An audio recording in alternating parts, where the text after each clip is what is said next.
this man called this man a cannibal. I am over 30 years old and you guys have still been manipulating this country up till now. Denying, you have lived your time. The country is in disarray. Why are you suddenly silent now that Nigeria is worse than what it was before when you were actively criticizing previous governments? Businesses are shutting down.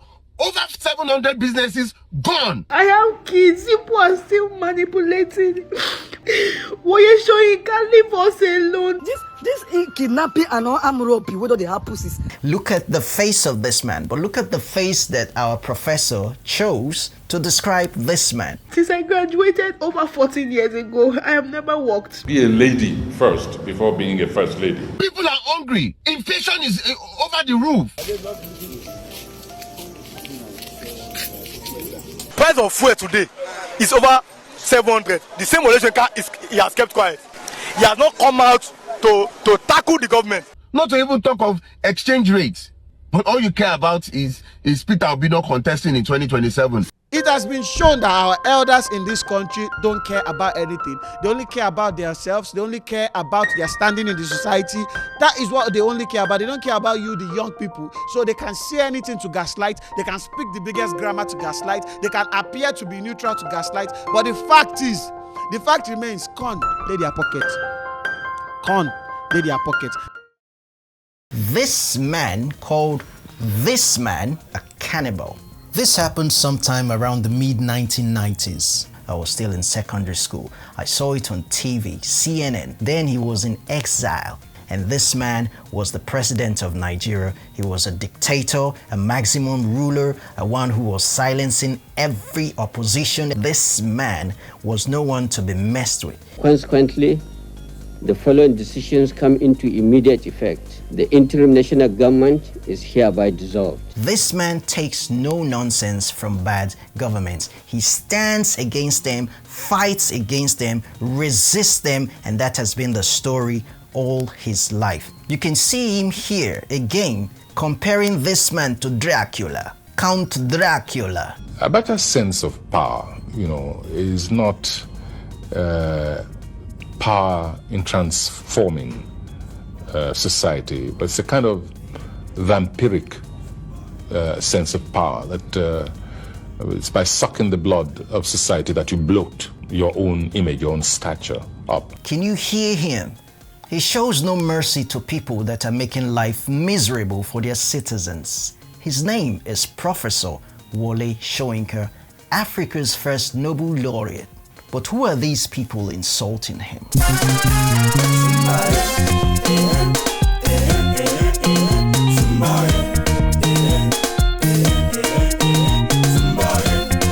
How dare they? Where do they come from? Like, what? The audacity. These people have been insulting him for the past 1 year.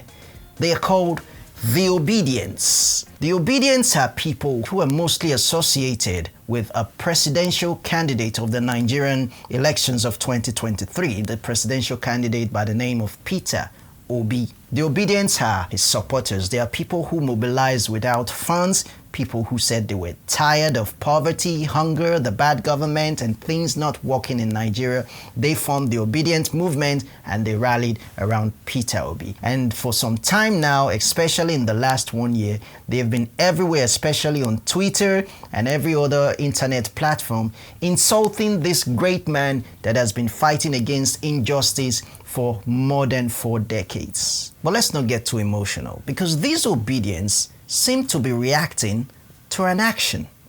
Because for every action is a reaction. I'm telling you. I go school.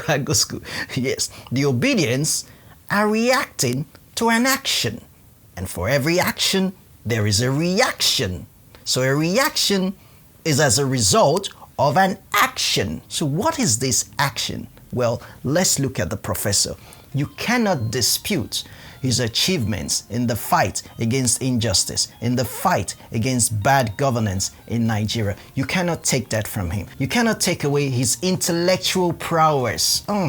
This man is one of the most sound-minded, most enlightened individual. He is a literary icon. I studied theatre arts in the same school he attended, University of Ibadan. And as a former theatre arts student, one thing you know is associated with theatre are stage plays. And one of the masters of stage plays, again, is this man. I mean, we performed lots of his plays. Notable among them was Kongi's Harvest. And while we were graduating from school, that was the time he released this play called King Babu. Look at the front cover of the book.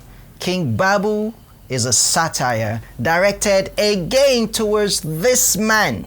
Look at the face of this man, but look at the face that our professor chose to describe this man.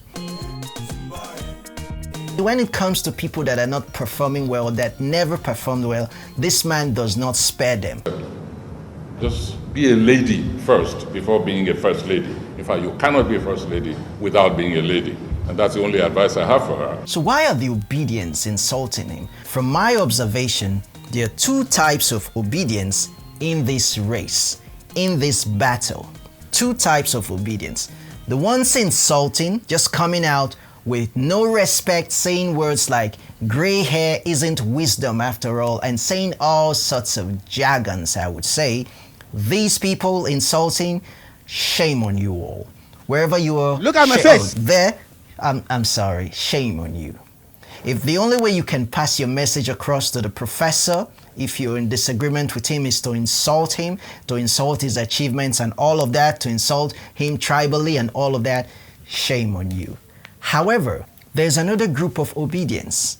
They are not insulting, but they're asking questions. Questions that should never be overlooked. Questions like, sir, why are you suddenly silent now that Nigeria is worse than what it was before when you were actively criticizing previous governments? The essence of it is that those things which have been deliberately held up, we know, held up by those who control power around Aso Rock, that those issues must be tackled with the utmost expediency. Foremost among them, this nation should not go to elections under the old electoral laws. We will challenge him on the continuing corrupt company that we see floating around and controlling affairs from Aso Rock. For what? Is it for Eba? Is it for Gary? Is it for beans and Dudu? I want to be president for you. Drive me there. Significant momentum in the mobilization of alternative force within the nation. So there was alarm. One, by the old brigade, and as I said, there was a creeping fascism within the ranks by the new brigade. Wole Soyinka should come to the political podium with clean hands.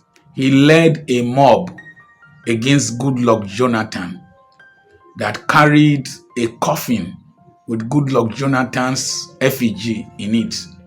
That contributed a great deal to the depression that Goodluck Jonathan's mother suffered and died.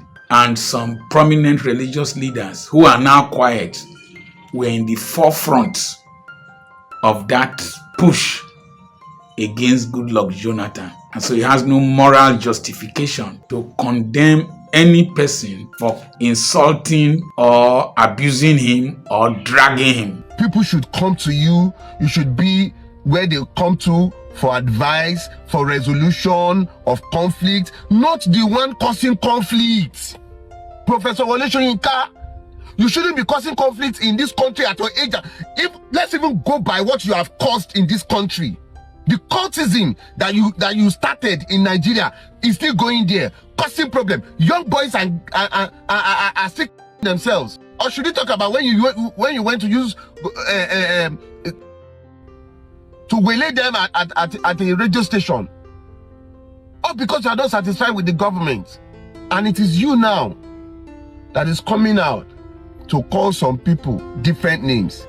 Esa, ejeka gbayin tole sa.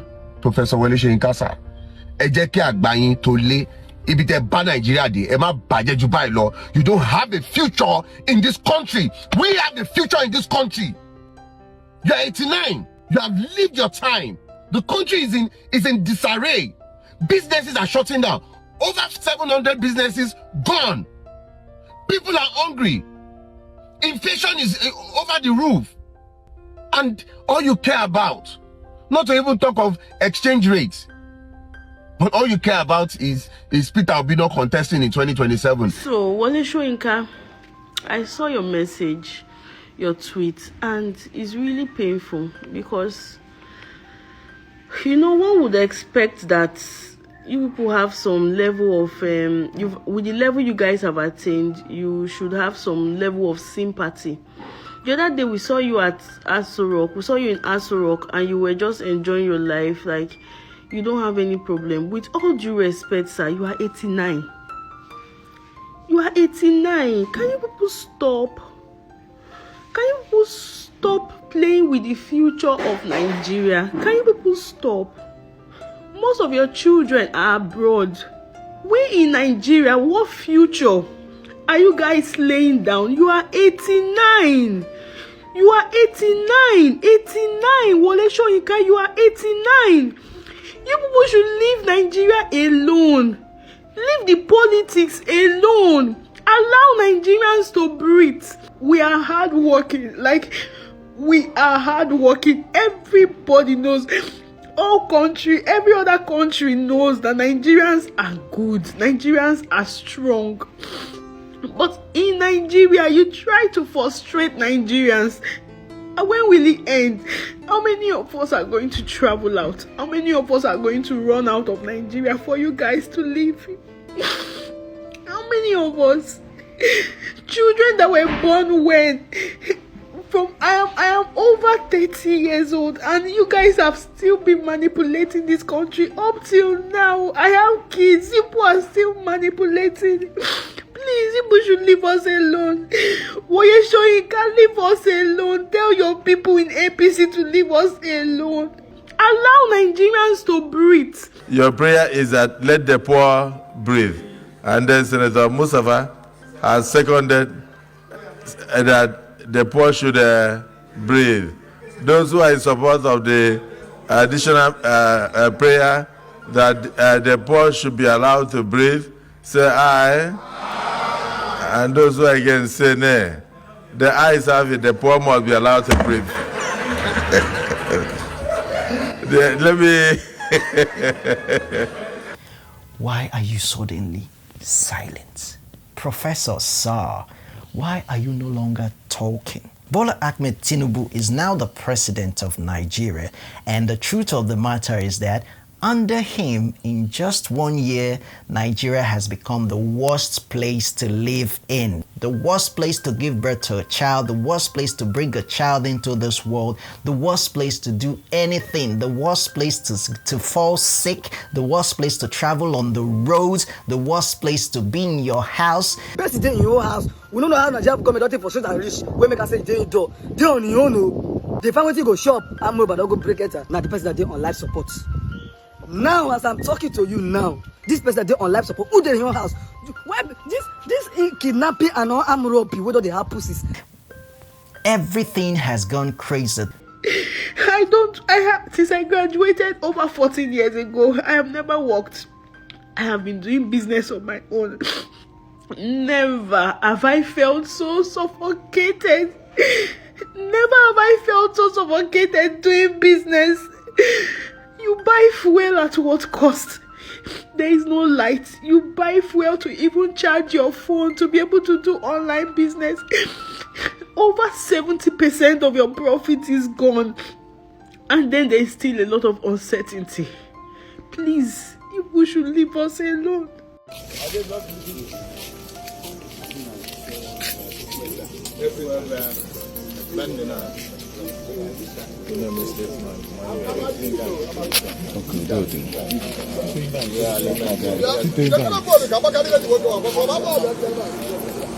Na ọkwa ndị ori dọpụtara anyị n'abalị. The guy two of my guys. issues are that today a bag of garri costs 85,000 naira. You can't afford it. I'm not talking of basmati rice. I'm talking of garri. The garri that used to be the poor man's last resort. It has now increased. Bola Ahmed Tinubu introduced in 2015, the person he marketed in the person of Buhari came in and bag of rice went from 8,000 naira to 35,000 naira. And now Tinubu is president, bag of rice has gone from 35,000 naira to 80 and 100,000 naira. Bread has gone from 700 naira under his watch to 2,300 naira. I know so because I bought bread yesterday at the price of 2,300 naira. Bread I was buying 700 naira before. Transportation, where I used to pay 300 naira to, is 900 naira now. Everything is a mess. To travel, I used to spend 9,000 naira to travel by road to Delta State. Now it is 26,000 naira. Where's the money coming from? And the president is buying a jet, is buying this, a yacht, so many things, renovating a house for 21 billion, and there is hunger in the land. What happened to you, sir? Why are you no longer speaking? Professor Wole Soyinka said that he was going to give Tinubu's government 1 year to assess it before he talks. 1 year of assessment before he will comment. 1 year has passed. No comment. Instead, we are having the same government whose presence has made life miserable for Nigerians, naming monuments and streets after him, and he's saying nothing. He's accepting, he's not rejecting, he's embracing what they are naming after him. What happened to you, Prof? Why are you still not saying anything? And the only time you come out to speak, rather than tell us why this is this or that is that, you're talking about Peter Obi and how he's unfit to be president. I hope for the sake of the nation that he doesn't express interest in the next election. Wole Soyinka and some pastors, they went to Ojota to protest. Ojota must bring back fuel to 65 naira or nothing. Ojota is a very peaceful man. He does not want wahala. He remove it. Now listen, the price of fuel today is over 700. The same Wole Soyinka he has kept quiet. He has not come out to tackle the government. Instead, he's tackling Peter Obi. Every time the obedience of Peter Obi, that's what we hear you talk about. And Peter Obi is not president. Peter Obi is not holding any government position. The people that are holding government position, government office, that are making life miserable, you are not saying anything about them. People say that you're doing this because the president is your friend. And of course, there's evidence that the president is your good friend. Yes. During the Abacha struggle for democracy, the anti-Abacha campaigns, there are videos of you talking about your relationship, how you decided to help each other, how he came for you, how he and his wife came for you, they were there for you and all of that. Yes, you have a relationship with the president that has stood the test of time. Could this be the reason why you're not talking? Now it is your very good friend that is in power. Prof, sir, I think you misfired. You are out of touch with reality. You have eaten something that is preventing you from speaking well. I think you benefited from Tinubu one way or the other, either through sponsorship or relationship, because I find it difficult to believe that you are a tribal bigot. Sir, things are now worse than what they were when you were actively speaking against bad governments. Things are worse now. But nothing. Nothing. That's the reason they are asking questions. What happened? Why are you not talking? Have you turned from hero to villain now over the years? Or you were just one of them, or you were never, really concerned about it. You were just doing it for show. What exactly were you doing then? And what are you doing now? Many attribute it to old age.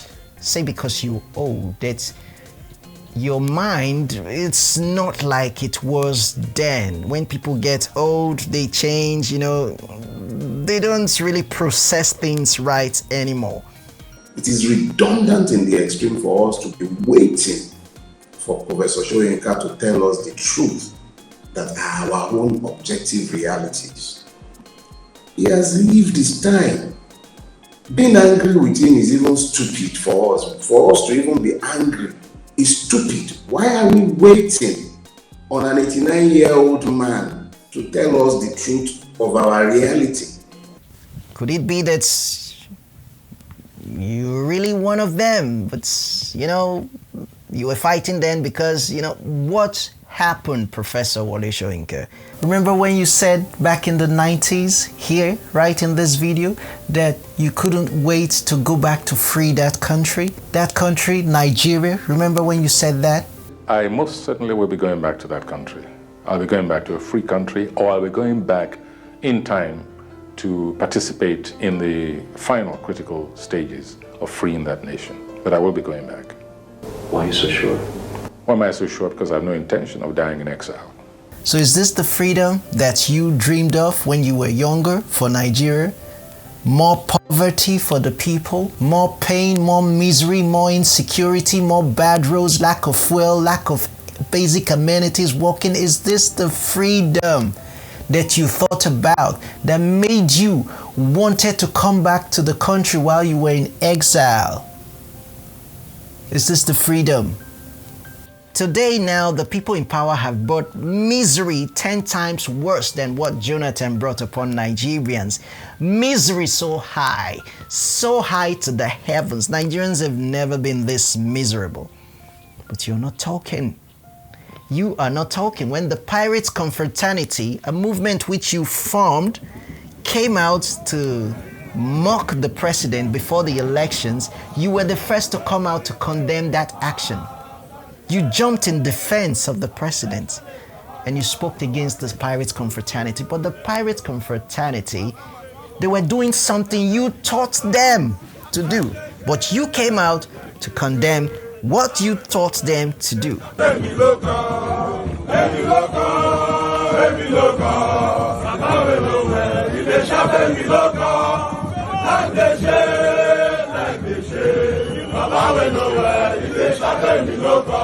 The last elections, you saw it. People were coming out pointing at a certain tribe, telling them not to vote in Lagos, telling them they have no right to vote in Lagos. Tribalism, like from the 60s before the Civil War, came live. We saw it live in Lagos. Now APC talk. If you vote Labour Party, they will attack you. See my leg. Now just now when this happen. So because my offense, we say I vote Labour Party. Tinubu boys for Owosheni Street for Lagos State. Soldier people there. They don't settle. The soldiers know they do anything. Police they don't do anything. If you vote Labour Party, they will attack you. Nobody will defend us. For this Oshodi. For Oshodi here. Owosheni Street for Oshodi. Now where they attack me, see my hand, see my hand, my leg. Police don't do anything. Them there, soldiers they don't do anything. I don't pursue everybody. Say if you be able, maybe they go your house, maybe no do vote. Maybe go watch African Magic. The election was conducted without results, and later they now bring a fake result for us to record the already result that we have gotten. Earlier in the morning, around 11:50 a.m., while I was on Instagram Live, a couple thugs came. They were snatching phones and beating people at my polling unit. They snatched my phone, but I was able to get it back. This country is something else. They just burnt our votes. They just burnt our votes. What happened? They destroy everything. They burn anything. Here is LA Primary School. They did Ojoregos. They even shoot gun. All these Agboro, they shoot gun everywhere, shooting at the people. If you don't even vote APC for a year, go your house. Nobody force you come here. Go house, so if I see you vote another, I will call look at. If I see you vote another party, go ahead and You saw that. You saw the tribalism that was used as a weapon during the last election. What did you say about it? Nothing, sir. Absolutely nothing, sir. Something you stood against in the 60s. Something you fought against the Nigerian government in the 60s. You stood for Igbo people in the 1960s. To a point you were thrown in jail for 22 months. And when you came out, you wrote a book titled The Man Died. The thoughts you had everything that ran through your mind while you were in prison. And from that book is this quote from you. The man dies in all who keeps silent in the face of tyranny. A book you published in 1972. 2 years after the end of the Civil War, you said, the man dies in all who keeps silence in the face of tyranny. A man who decides to stay mute, silent, in the face of tyranny is as good as a dead man. Is that what you've become, Professor? You've become what you described in 1972? I wouldn't say this is tyranny, but life is worse for Nigerians right now. Even worse than even what it was for Nigerians when Abacha was president. The people you fought against, life was better then for Nigerians than now. And you've decided to stay silent. So did you write the book for yourself, sir? Or did you write the book not knowing you were writing the book for yourself many years later? Questions, no answers. My name is Nev Harrison. Thank you for watching. Don't forget to like this video and subscribe. Bye-bye. We are representing our people. Our people are hungry back home. For me, to be honest with you, Mr. Speaker, there is nothing to celebrate. You people should leave us alone. Tinubu, Wole Soyinka, everybody in government, people should leave us alone, please.